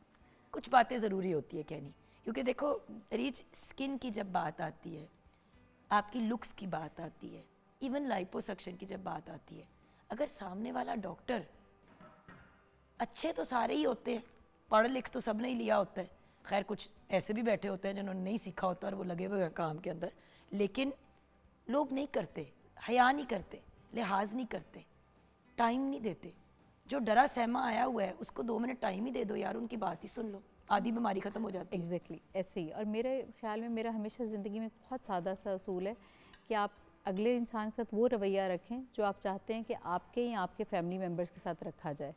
तो मेरा सिंपल यही एक है कि जिस तरह मैं चाहती हूँ कि अगर मेरी फैमिली का कोई मेंबर किसी डॉक्टर के पास जाए और उसके साथ उनका रवैया हो, मेरी कोशिश यही होती है कि मेरा उनके साथ। मुझे याद है मैं जब पहली दफ़ा इनके पास गई ना, तो मेरा चल रहा था, तो बीच में कोई और क्लाइंट आई, तो मुझे ना मैसेज आया टीम में से ही, मालिका का, मैग्जिका के, सब ठीक है ना वहाँ पे।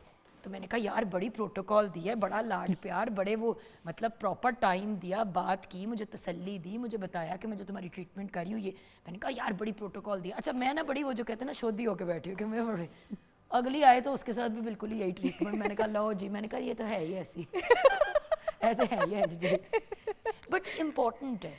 वरना डॉक, आपको पता है 90% डॉक्टर्स प्रोटोकॉल सिर्फ उन लोगों को देते हैं जो उनको लगता है डिज़र्व करते हैं, या जिनके सामने नंबर बने, या जो हाई पेइंग क्लाइंट होता है। लेकिन आपका जो एटीट्यूड है, I have to commend you on that. इतनी दफ़ा शो पे आ चुके हो, एक दफ़ा ये कहना बनता था। बहुत शुक्रिया, जज़ाकल्लाह, thank you for being a caring doctor.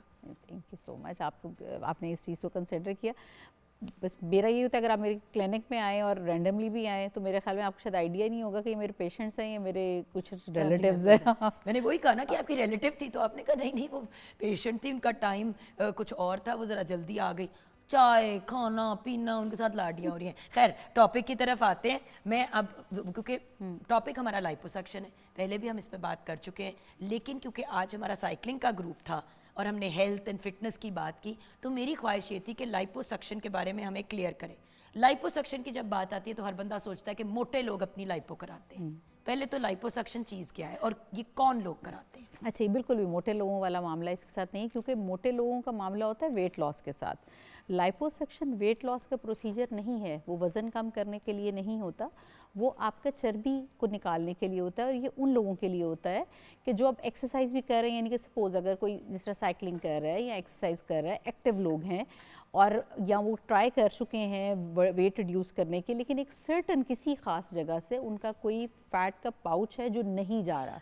जैसे कि प्रेगनेंसी के बाद बड़ी दफ़ा आप देखते हैं या अदरवाइज ऑल्सो ख़वातीन बहुत वेट लूज़ कर लेती है, मर्द भी, और उनके पेट लटक से भी जाते हैं।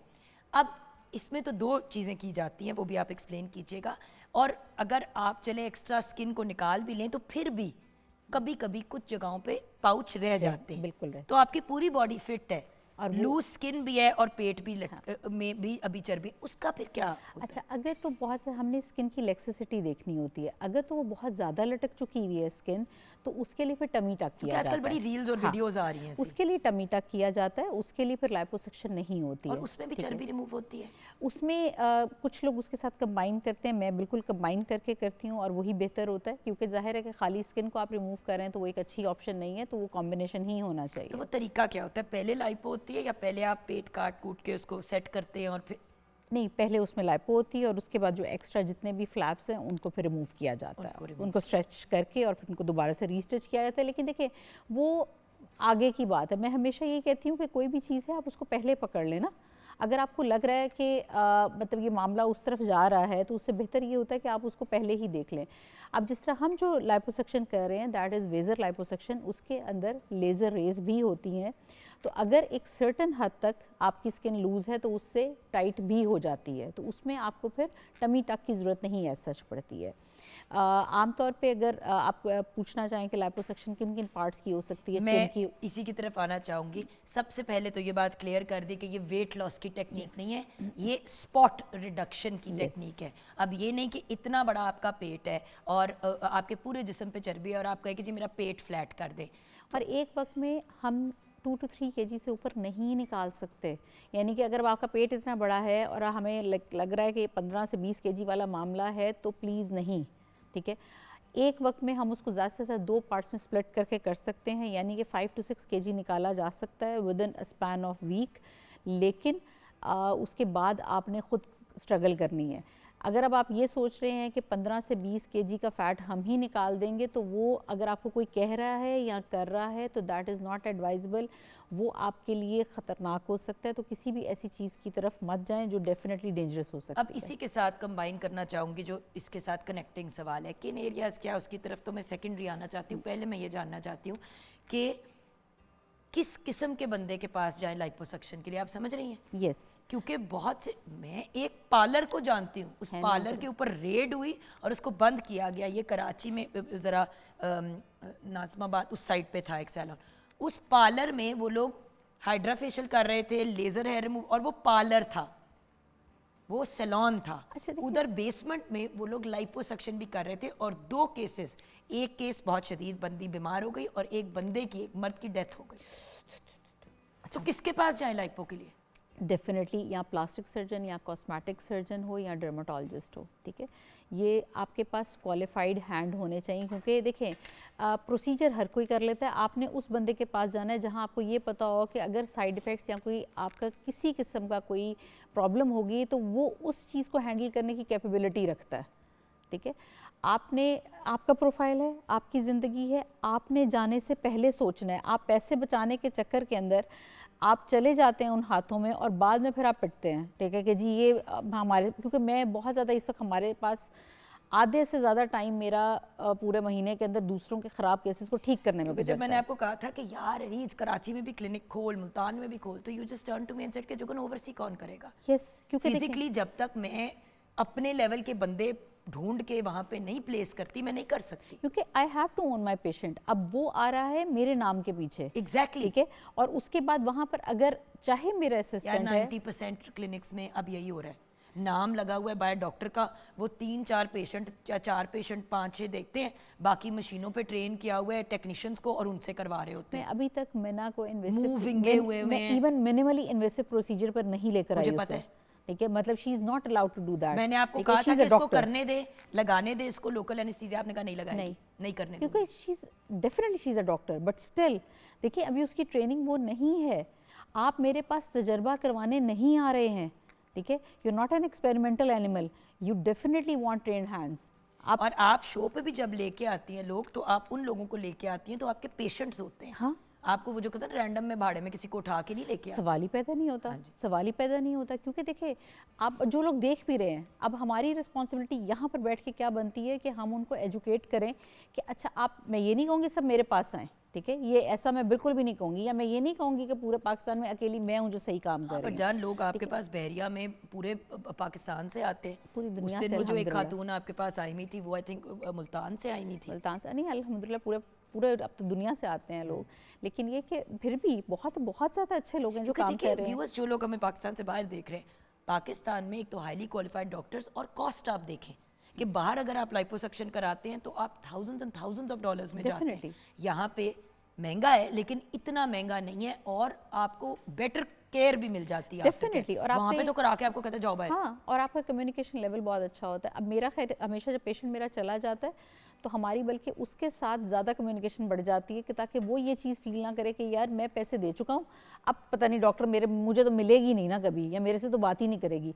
और मैं हमेशा अपने पेशेंट से खुद बात करती हूँ, ठीक है, ये मैंने हमेशा पेशेंट को ये चीज़ दी होती है कि चाहे रात है, आधी रात है, अगर आपको लग रहा है कि कोई ऐसी चीज़ है जिसमें आपने ज़रूरी बात करनी है, you can definitely directly contact me. तो उसमें वो मैंने बिल्कुल उनको वो दिया होता है। सही। लाइपो किस किस जगह की होती है? डबल चिन, ठीक है, और यस फेस की भी होती है? हाँ, डबल चिन की बिल्कुल होती है, लेकिन अच्छा अगर मैंने आप सुना था कि होती है फेस की लाइपो, बट आई थॉट कि शायद ये हमें कोई नहीं बिल्कुल डबल चिन की होती है, लेकिन आपको अगर कोई चीक्स की कहता है प्लीज़ फेस के ऊपर, क्योंकि मैं इस तरह का केस मेरे पास आ चुका हुआ है और कोई नर्स थी जिसने किसी बंदी की और पूरे चेहरे के ऊपर उसके बेचारी के बम्प्स थे और वो हमने बड़ी मुश्किल से ठीक किया। तो आपने फेस से लाइपोसक्शन नहीं करवानी है, सिर्फ डबल चिन, जॉ लाइन से ऊपर भी नहीं आने देना।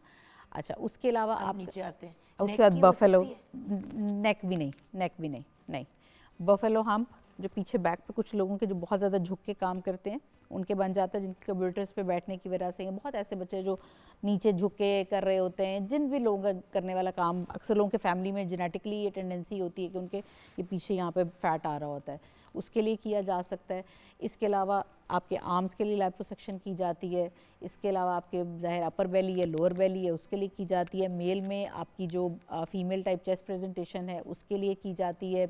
आपके पेट हो गया, बैक बैक हो हो गया, गई, हिप्स हो गई, बिल्कुल, थाइज हो गई, बस यहाँ तक।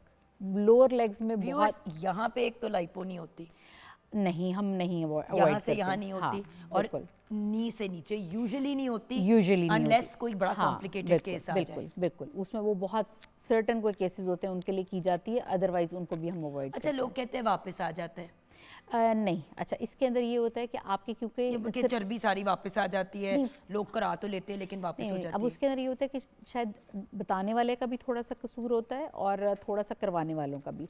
अब पेशेंट सिलेक्शन बड़ी इंपॉर्टेंट होती है। हमारे पास जिस वक्त पेशेंट आता है तो हम ये बहुत चीज़ देखते हैं कि वो कितना बाद में हिलेगा या बाद में कितनी स्ट्रगल खुद भी करेगा, और हम ये बताते हैं कि आपने इसको मेनटेन रखना है। अच्छा, वहाँ से फ़ैट नहीं, फ़ैट के सेल्स भी चले जाते हैं, ठीक है, यानी कि जब हम वो निकाल रहे होते हैं तो वो फैट के सेल्स भी रिमूव हो रहे होते हैं। बंदा पूरे जिस्म पे लाइपो करा ले तो फिर सारे फैट के सेल्स 100% नहीं, पूरी हम माइक्रोस्कोपिकली नहीं कर रहे ना। अच्छा। हम 100% फैट सेल्स रिमूव कर नहीं सकते। अच्छा, ले मैं भी एक्साइटेड हो गई। नहीं, हम वो कर नहीं सकते। अच्छा, उसके अंदर क्या होगा नुकसान? फुल बॉडी अक्सर लोग ऑफर कर रहे होते हैं और अक्सर लोग करवा के आते हैं और बाद में बेचारे इतने का डी शेप हुए, तो उसकी वजह क्या होती है? क्योंकि उन जगहों पे चर्बी फिर चढ़ जाती वहाँ आ है जहाँ कभी जाएगी। जिंदगी में नहीं चढ़ी होती। यस, क्योंकि देखें अब आपने अपना इनटेक ठीक नहीं किया और आप अन्य बात खाई जा रहे हैं, ठीक है, अब आप पराठे भी खा रहे हैं, बर्गर भी खा रहे हैं, पिज़्ज़ाज भी खा रहे हैं, आपका फैट स्टोर कहीं तो होगा, तो जहाँ सेल्स पड़े होंगे वहाँ हो जाए। अब वो आपकी मर्जी की जगह पे तो नहीं होगा। A story, a quick story. मेरी एक दोस्त ने इसी तरह पता नहीं किधर जाके बेवकूफ़ ने कराची गई, वहाँ पे किसी से करा के आ गई। हम सब ने देखा कि यार अच्छा खासा 2-2 3-3 इंच का फ़र्क आया हुआ है पूरे जिस्म पे, बड़ी अच्छी लग रही थी, हमने उसको तारीफ़ भी की। वक्त के साथ मैंने देखा कि बिल्कुल फ्रंट उसका ठीक है, लेकिन शलवार कमीज़ में पीछे से इतनी मोटी तय चर्बी की है, और मतलब पीछे स्ट्रैप होता है, ये वो बम्प्स बन रहे हैं, अजीब सी चीज़। अच्छा, दूसरा उसकी नीचे वाला एरिया लेग्स का मोटा चौड़ा हो गया। हम कंफ्यूज कि तुम्हें हुआ क्या? कहती है यार वो लाइपोसक्शन कराई थी 2 साल पहले, तो थोड़ा सा मैंने एहतियात नहीं की तो हो जाएगा कम। उसके जिस्म पे, चेस्ट एरिया पे, बैक पे और लोअर लेग्स पे चर्बी आनी शुरू हो गई। उसकी इतनी ऑड बॉडी लगती थी यही चीज़ हम पहले मैं ये चीज़ें काउंसलिंग बहुत इंपॉर्टेंट है। मैं लाइपोसक्शन के पेशेंट को कभी ऐसे नहीं होता कि जी उसने आया कहा कि कर दें तो मैंने कर दी। हमने और प्रॉपर मेडिकल प्रोसीजर है। हम उसमें टेस्ट मस्ट हैं, आप टेस्ट नहीं अच्छा, करवा अब जैसे कि मैं आपके पास आई हूँ, मैंने लाइपो करानी है, कहाँ से सिचुएशन, कहाँ से कहाँ तक, पूरा प्रोसीजर बताएं। सबसे पहले तो हम पेशेंट से बात करते हैं कि अच्छा आपका वेट जो है वो कितना है और कितने, अगर बड़ा है तो कितने अरसे में बढ़ा है, या कांस्टेंट है तो कितनी देर से कांस्टेंट है, ठीक है। आपने अब तक इसको कम करने के लिए क्या क्या किया है, थायराइड का मसला हो, यही ना, डायबिटीज हो गई हो, उसके अलावा आपने अभी तक इसको कम करने के लिए क्या क्या किया है, ठीक है। उसके बाद फिर हम आते हैं कि जी अब आपकी कोई मेडिकल हिस्ट्री है, यानी कि कोई डायबिटीज़ का इशू, या आपको ब्लड प्रेशर का इशू, कोई हार्ट का इशू, थायराइड का इशू, या पीसीओएस का इशू, ठीक है। ये सारी चीज़ों को हम रूल आउट करके, कोई सर्जिकल हिस्ट्री तो नहीं है, अगर हमने खास तौर पे बेली एरिया पे करना है तो हम हर्निया को ज़रूर रूल आउट करते हैं। Also, अगर आपको हर्निया खवातीन है 2 महीने के बाद बच्चा पैदा करने के लिए लाइपो के लिए पहुंच जाती हैं। नहीं, ओ भाई बिल्कुल साल तो लो। नहीं, वो आपने 1 साल कम से कम अपनी बॉडी को देना है हील करने के लिए, उसके बाद आप और आएं। अगर आप बच्चे को फीड करा रहे हैं फिर तो बिल्कुल नहीं। फीड छुड़ाने के 6 से 8 महीने के बाद, राइट? यस, बिल्कुल बिल्कुल। देखिए आपके पास अभी टाइम होता है, अपने आप को बॉडी को थोड़ा सा, हर चीज़ ऐसे नहीं होती है कि आप आएँ और कहें जी ऐसे आपने कर लिए हैं, ठीक है। आपने, क्योंकि जब आप बच्चे को ख़ास तौर पे पैदा कर रहे हैं, बच्चे ने माँ से सब कुछ ले लेना होता है, ठीक है। जो भी शॉर्टेज होनी होती है वो माँ में होनी होती है। आपको उसको रिकवर करने के लिए कुदरती तौर पे भी अल्लाह ताला ने 2 साल का टाइम दिया हुआ है। तो मैं तो हमेशा यही कहती हूँ कि आप 2 साल अपने आप को दें, छोड़ दें कि अब आप कह रहे हैं कि जी फिजिकली ये है, उसको कोशिश करें खुद कम करने की, और मोस्टली वो आपका खुद कम हो जाता है। अच्छा, बट होना है, करना है, हो गया डिसाइड, अब क्या क्या? उसके बाद फिर आपके आएंगे हम टेस्ट। आप जितना मर्जी कहते रहें कि जी मैं बिल्कुल ठीक हूँ या ये है वो है, हमने आपकी लैब्स करवानी है, हमें आपका सीबीसी चाहिए, एलएफटी चाहिए, आरएफटी चाहिए, क्लॉटिंग फैक्टर्स चाहिए, पीटी, एपीटीटी, आईएनआर चाहिए, हमें hepatitis B, hepatitis C, HIV के टेस्ट चाहिए, HbA1c चाहिए ही चाहिए। यस, ज़बानी याद की है मैं इस बच्ची ने। देख तो मैंने पढ़ा हुआ है, पढ़ाई करके आई है। कनीज़ देखो जरा, हमें इतनी चीज़ें नहीं याद होती जो उसको याद है। अच्छा, तो किचन में भी बता दो क्या सिचुएशन है। सो किचन में सिचुएशन ये है कि खाना बिल्कुल रेडी है, चिकन मसाला राइस रेडी है, और उसको हमने योगर्ट के साथ सर्व कर दिया। Awesome, thank you so much मेरा बच्चा। Welcome. So back to you, मैंने कहा उधर बात कर ही रहे हैं तो हाँ। वो भी कर लेते हैं। सो टेस्ट हो गए, टेस्ट हाँ। के बाद अब टेस्ट अगर आपके ठीक होते हैं तो फिर उसके बाद ये होता है कि हम आपको कंसिडर करते हैं, हम टाइम देते हैं। उसमें भी हम पहले आपसे पूछते हैं बार बार कि कोई सवाल आपके जहन में है, हमने हर चीज़ पहले आपको क्लियर करनी होती है कि अच्छा ये चीज़ें हैं आपको, मतलब ये साइड इफेक्ट्स भी हो सकते हैं। हाँ, मतलब उसमें ब्रूज होते ही होते हैं, ठीक है, और वो आपके 2 से 3 हफ्ते के अंदर चले जाते हैं, ठीक है। स्वेलिंग बॉडी का बिल्कुल नेचुरल पार्ट है, वो होती है और वो अपने टाइम पे चली जाती है। मैक्सिममली वो 1 से 1.5 माह के अंदर सेटल्ड होती है। पीक रिजल्ट नज़र आने में आपको 4 से 5 माह लग सकते हैं, ठीक है। तो वो टाइम आपने ज़रा पेशेंस से गुजारना है। बेड रेस्ट इसमें मना होती है, आपने ये सर्जरी नहीं है, हम टेक्निक से करें, मैं सारी लाइपोसक्शंस की बात नहीं कर रही, जिस टेक्निक से हम करते हैं उसमें कोई स्टिच नहीं है। तो हम सिर्फ ये कहते हैं कि जो रात जिस दिन आप करवा के गए हैं वो अच्छा बेड रेस्ट करें, अगले दिन से आप अपने नॉर्मल चलें फिरें, ओवर एक्सर्शन नहीं करनी। 15 दिन के बाद डेफिनेटली आप अपनी एक्सरसाइज वगैरह स्टार्ट करेंगे और डाइट को आप कंट्रोल करेंगे। बहुत स्ट्रिक्ट किस्म की कोई डाइटिंग नहीं होती, लेकिन डेफिनेटली जंक फूड आपका बंद होता है और आप नॉर्मल और हेल्दी, हम कहते हैं घर के खाने की तरफ आएँ, उसमें कोई हर्ज नहीं है। इसके अलावा इसके साइड इफ़ेक्ट्स, और आप तो डाइट प्लान भी देती हैं जो लोग मांगते हैं। मैं न्यूट्रिशनिस्ट की तरफ उसको कर देती हूँ। हाँ, मतलब आप रिफरल दे देते हैं कि भाई बिल्कुल, अगर आपको नहीं समझ आ रही, आपको लग रहा है कि अगला बंदा नॉलेजेबल नहीं है, तो आप रिफरल भी कर देते हैं आगे। बिल्कुल हम, लेकिन हर तरह की गाइडेंस होती है। मसाज करना होता है, ये सारी चीज़ें मैं पहले बताती हूँ कि अगर आपकी समझ में आता है तो करवाएं, ठीक है, नहीं समझ में आता तो ना करवाएं, डोंट गो फॉर इट। कि अगर आपको लग रहा है कि आपके लिए मुश्किल है कि आप, क्योंकि यहाँ पाकिस्तान में थोड़ा सा मसला ये होता है कि डॉक्टर प्रोसीजर करने के बाद आपको सब कुछ बताता है कि अच्छा ये तो होगा, ये तो ऐसे है। मेरा ये होता है कि पहले ही आप हर चीज़ बता दो, बिल्कुल, ताकि क्लैरिटी हो और आप फिर अपना वो डॉक्यूमेंट भी साइन करवाते हैं। बिल्कुल करवाते हैं। कंप्रेशन Consent गारमेंट आपने form. पहनना होता है, कंप्रेशन गारमेंट आपने 1 से 1.5 माह पहनना होता है। शुरू में आपने 15 दिन 24/7, हम कहते हैं सिर्फ ये कि अगर आपने वॉश करने के लिए उतारना है तो उतनी देर के लिए आप उतार सकते हैं। बाद में 8 to 12 आवर्स आपने पहनना होता है 1 से 1.5 माह। फाइनली आपका मैसेज हमारे व्यूअर्स के लिए प्योरली लाइपोसक्शन के पॉइंट ऑफ व्यू से। देखिए, सबसे पहले क्योंकि ये आपकी सेहत का मामला है और चर्बी किसी भी हाल में, डेफिनेटली मैं बिल्कुल नहीं कहती कि आप उसके साथ जिएं, कोशिश करें, पहले ख़ुद से कोशिश करें, और अगर नहीं होता है तो किसी भी क्वालिफाइड बंदे के पास जाएं और उसमें पैसे बचाने की कोशिश ना ज़्यादा करें। इलाज के मामले में ज़रा अगर आप अपने ऊपर लगा भी लें तो वो ज़रा बेहतर ऑप्शन होती है। Thank you so much doctor साहिबा, ब्लेस यू, खुश रहें, आबाद रहें और इसी तरह पॉजिटिव रहें। सबके साथ। Thank you. आज का शो कंक्लूड करेंगे। Have a lovely weekend guys. दुआ में याद रखिएगा। आज हमने बहुत सी डिफरेंट चीज़ों के ऊपर बात की। एक रिक्वेस्ट है, हेल्दी लाइफस्टाइल की तरफ जाएं, एक्सरसाइज करें, फिटनेस की तरफ जाएं, कोई ना कोई ऐसी एक्टिविटी अपनी ज़िंदगी में बनाएं जो आपको हेल्थ और फिटनेस के पॉइंट ऑफ व्यू से आगे लेके चलती है। और अगर कोई इशू होता है तो डेफिनेटली अच्छे क्वालिफाइड डॉक्टर्स हैं, लेकिन की बात यह है कि अच्छे क्वालिफाइड मुस्तनद डॉक्टर के पास जाएं और अगर कोई भी इशू है उसको रिजॉल्व कराएं। बट व्यूअर्स, अल्टीमेटली जो डॉक्टर रीच भी कहती हैं, मैं भी कहती हूँ, अपने आप के ऊपर जुल्म करना और अपने आप को बुरा भला कहना छोड़ दें। प्रॉब्लम है उसे रिजॉल्व करें, और अगर रियल प्रॉब्लम नहीं है और सेल्फ क्रिएटेड है तो फिर उसकी थेरेपी लें और अपने आप को एक हैप्पी हेल्दी लाइफ की तरफ लेके जाएं, क्योंकि हेल्दी के साथ हैप्पी होना भी बड़ा ज़रूरी है। So have a happy healthy positive weekend. ज़िंदगी रही तो मंडे को मुलाकात होगी। खुदा हाफिज़।